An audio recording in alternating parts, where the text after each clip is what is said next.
Okay, we're going Grandpa today. What are we gonna name Grandpa? Excused Adrienne during music class today and spoke with her about her recent string of dementrits. It was our first time meeting outside of our quarterly evaluations, and I believe it went well. I can certainly understand Mrs. Richardson's classroom's observations coming from Adrienne concerning Flynn's emotional state. She was, of course, intensely shy when we first met. As I understand it, she is similarly withdrawn in her classroom activities and only speaks or acts when she absolutely must. Something she simply will not do. Instead of participating in mandatory group activities, she will sit alone and accept that she will receive a dermot. You know, I wouldn't want to be doing a group activity either. Before the meeting, I read Mrs. Richardson's parent-teacher report, which allowed me to estimate some about Adrian's home life. The parents are well educated and come from a pre-Jesus background, but they lack time to properly nurture. I can't speak today, I'm so sorry. Nurture Adrian. She is often alone, and when she is not, the parents seem to not understand the importance of warmth and affirmation when dealing with someone so young. Having two parents of this reserved and icy temperament exacts an inhibition in a child. The child's imagination is subdued, but only, I don't know what that word is. For it eventually finds its way into regular life.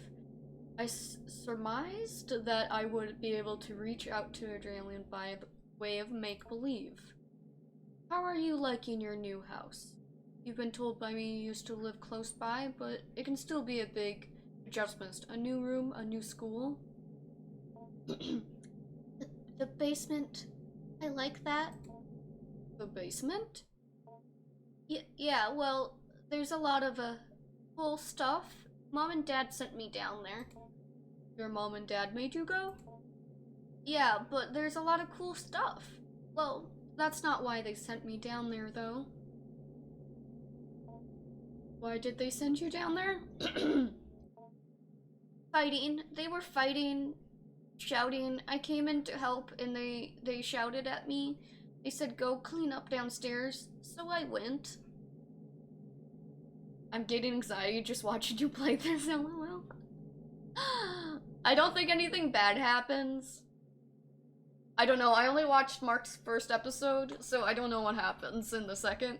So we'll find out, I guess. That sounds tough. Do they fight a lot? No, well, it's alright. Adrian. I'm gonna call you Adrian. Oh, that is Adrian.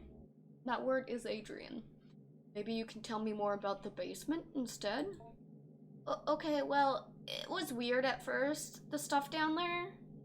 But cool, I found something living of sort. That's very interesting, Adrian. Please tell me more. By indulging in her fantasies and stories, I was able to glean more of an understanding of Adrian's anxiety surrounding her home and parents. The symbols of Adrian's story seem to carry their own traumatic weight, and her exploration of the basement may very well be a vehicle for the conveyance of her anxiety. Whatever might come of our next meeting, whether she will be engaged in similar make-believe, I will set down her story here. Adrian's story begins with her delving into the basement with a trash receptacle and the goal of cleaning up. She discovered one of the walls was covered in plastic bags. She went to investigate, intent on tearing away whatever they covered. Hey. Ooh, squish, squish, squish. Are you a good trash pal? Oh yes, you are a good trash pal. Okay, what's here? I already know what's here, but you guys don't, so...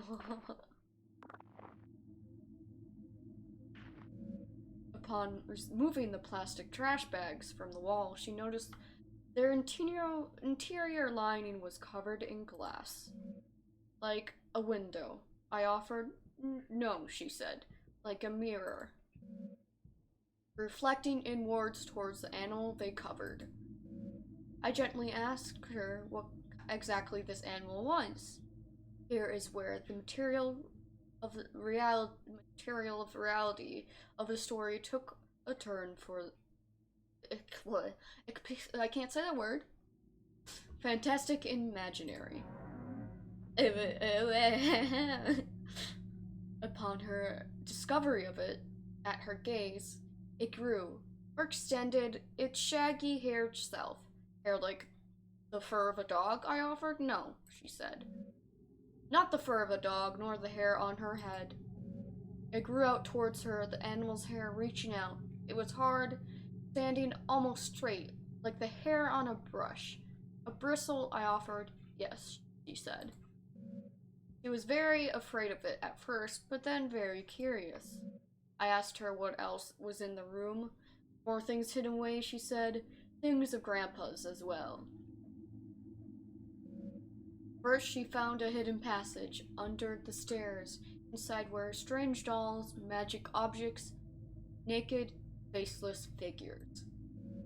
I heard these cryptic utterances and merely nodded in order to keep the game of make going. I only pressed for details where I thought was necessary. The faceless dolls could be a simple metaphor for the anonymity she feels in her own home. The hidden passage? I'm unsure what to make of that. Rat, are you scared? It's okay. Just cuddle up in a blanket and get all nice and cozy, and I'll protect you. I'll take care of Grandpa in this, whatever that porcupine thing is, and, you'll be fine, I promise. The revealing of the concealed seems to be dramatic in her fantasy. The door under the stairs is one but example. Coochie coochie coochie coochie coochie coochie coochie coochie coochie.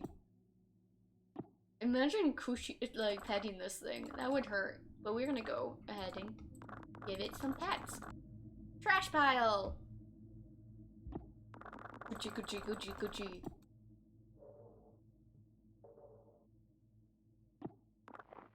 Okay, cleaning up the insulated wall. Once she removed a panel and found the magical hidden passage, she was very specific about what she took. Found a magic book, magic doll, and a photo of her late grandpa and magic glue. Search closet. We're cleaning up the basement, the basement, the basement. Up the basement, the basement, the basement. Blah, blah, blah. Got this, guys. Don't worry. I'll keep you protected. What is this? Papers crudely bound together to form a book. Here's the magic glue. And what is this? Ruggy. And this is, the photo of this girl's grandpa. He is terrifying. Yeah. I would have to tend to agree there. We're gonna take the doll. Even though the doll is terrifying as well. Oh, I didn't read that. Bro, Grandpa, she explained, complaining. And then without missing a beat, she continued on with her story. Feeling this was potent symbol, I stopped her again to ask her what she meant. Somewhat puzzled, I did not understand immediately. She explained slowly. Grandpa lives in a cage in the other room. The cage behind the door. They grew people in the cage. That's exactly what we like. Can I do anything? Not yet. And then the door.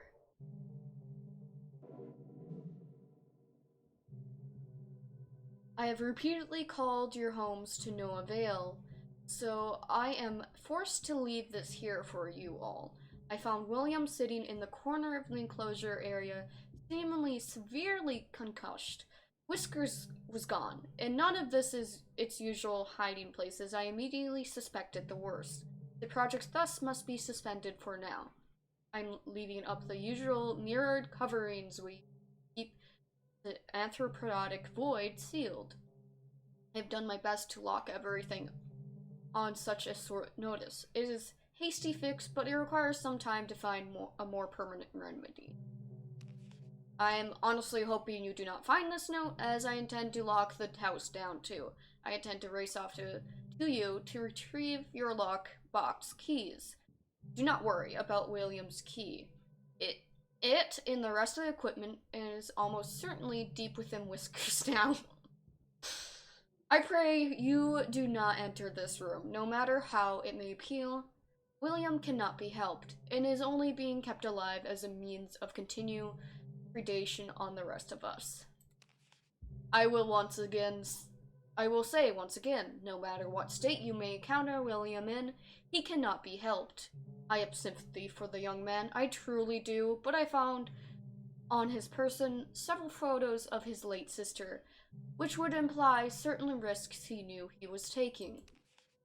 Our exact research materials have now become possible liabilities, either criminal or professional in nature, so I have stashed them away. I believe I let you know how I might do this if we were ever to experience an event such as this. I hope you all remember what I told you.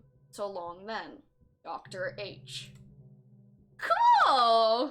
I would never read this much text. I would just skip. Well, this is part of the lore. I like these kinds of games. I like the little mysterious, creepy type games that aren't like really there. They're there to be creepy but not have jump scares, you know? Horror and cute ones. A nice pick. Okay. Read now. 1. For the sake of university policy and the health of any future career you hope to have, you will abide by the non-disclosure contract you have signed. 2. Do not break the anthropodic vacuum without my prior constellation and approval. 3. Any anthropodic farms brought into this enclosure area must be left unattended. When not in dormancy, the sample will attempt to take anthropoid cells. Please see shell notes for more on that. I like jump scary games, I do, but I prefer stuff with deep backstory to it a lot more. So this is one. I haven't watched Mark play it through, and once I'm done with this game, I'll watch his version. But I also watched Jacksepticeye play a game called Through the Static, I think. And that game was super freaking interesting. It had some like scary moments, but it had a lot of backstory and like a lot of what ifs, and I love that. I don't know what number that is. The sample's exposure to some of our neurological activity is unavoidable. However, the speed at which its destroyous yield is produced can be dampened by several precautions regarding libidinal and emotional urges. Keep conversation not related to lab work to a minimum. If you begin to suspect you have developing attachment to your colleagues, contact me as soon as possible. Read now. Ritual behavior with the sample, trading, bargaining, will result in dismissal from the project. The precise mechanism of the exchange of symbols and gifts required for quest yield is known, and even the analytical accounts of success are illegible, end in violent death. So don't bargain with the creature. Don't bargain with Grandpa, or Grandpa will kill you, basically. Regarding growth cycles, every time Whiskers regenerates and leaves dormancy, it is to be lodged as a new propagation. The sample's bodily extent cannot be illegible, i.e., a part cannot be cut from the whole. So there can only be one living propagation. Propagations are to be terminated after 5 weeks. Any further development puts us at risk. Termination procedures will be posted and followed with extreme care. With all of that out of the way, I want to welcome you to the project. I look forward to working with you, Dr. Hart. What are we naming Grandpa? You know? Beyond the door, in the room, the cage was hidden, concealed in another cloak of inward-facing mirrors. Oh, Jesus. Let's name him Jeffrey Dahmer? No. No. We're not naming Grandpa Jeffrey Dahmer. I think Mythic wanted to be a grandpa, but Mythic, do you want to be some weird-ass creature? That escalated quickly. Do you want to be a weird-ass creature who I grow in my basement? I don't think you want to be. A hidden cage lined with mirrors. It is strange, almost poetic. The elaborate fantasy of self-reflection, concealment, well, I can't say that word. They're cleaning up the basement for Mom and Dad because they are fighting. At the cage, she finally casts her spell. But it was confusing. Confided at first. She took the magic doll, the magic glue, and the photo of her grandpa. And she combined them all, and she wished very hard. I can only assume in this fantasy that the next her wish would become true. In what child's story would it not? Grandpa, are you alive in there? Let's combine it. Glue together. Yes, this is Grandpa. This is totally Grandpa. She put Grandpa in the cage, assuming that it's part of the ritual. She was not clear on how it worked. What precise instructions she could glean from her grandfather's magic book was complicated by her reading comprehension.